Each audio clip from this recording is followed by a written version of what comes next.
Okay, first, a disclaimer.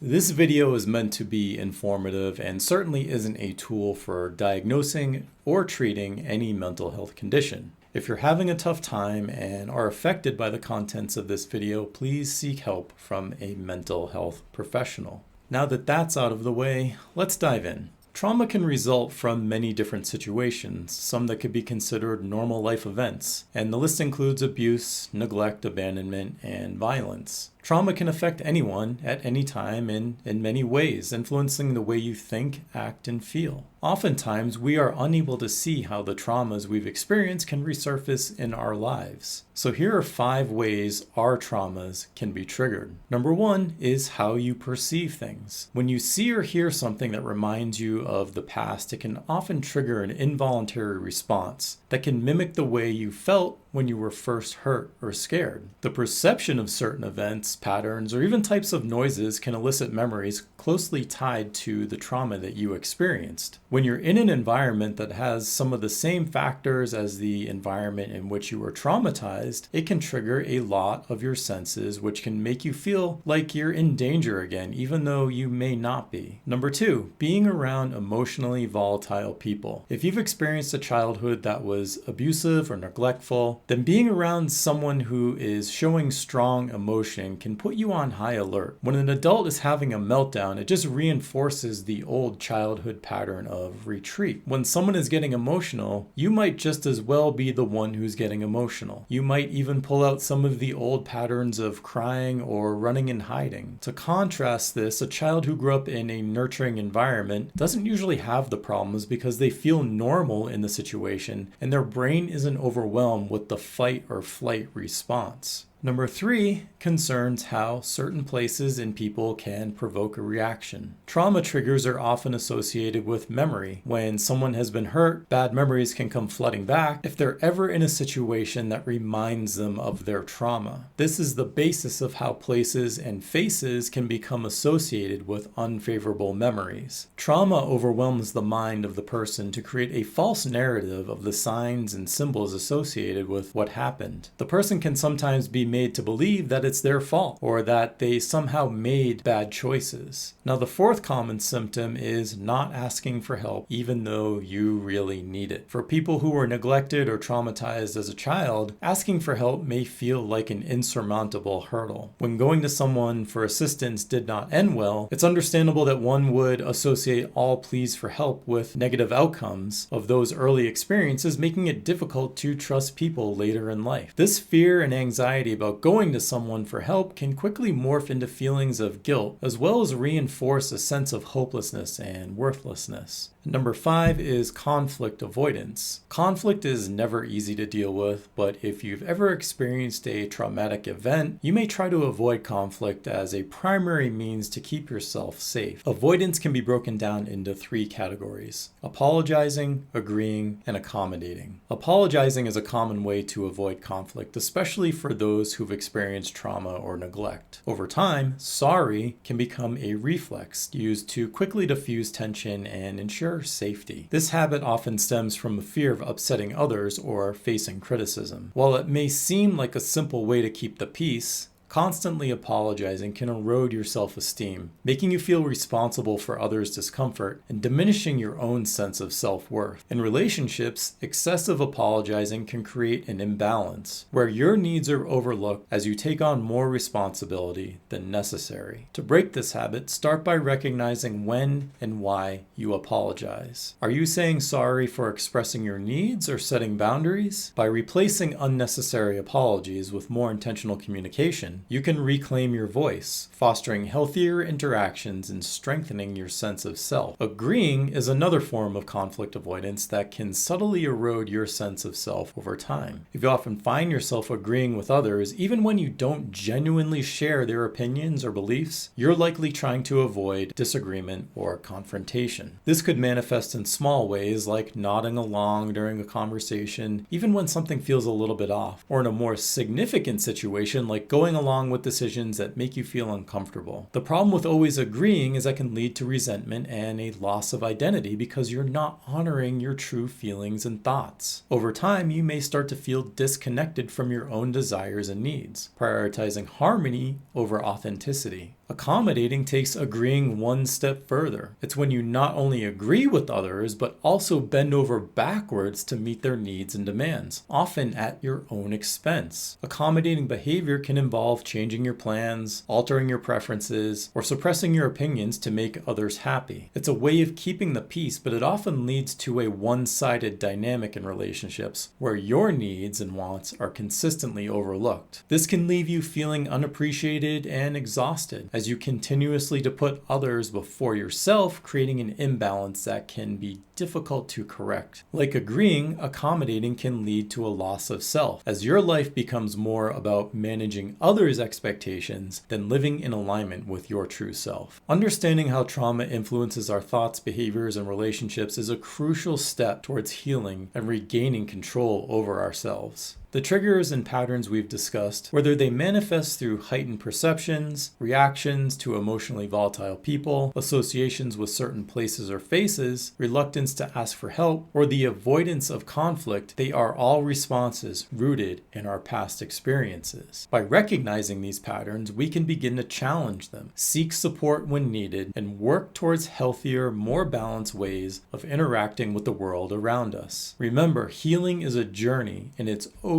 to seek help along the way. The more you understand your triggers, the better equipped you'll be to manage them, allowing you to live a life that's true to yourself. If you're not sure what your attachment style is, discover your attachment style today with my free attachment style checklist. And if you already know you have anxious attachment style and are ready to make a change, check out my secure attachment blueprint, the beginner's guide to a more secure you. This comprehensive guide is designed to help you to transform your relationships and build more secure attachments with yourself and with others. Links are in the description below.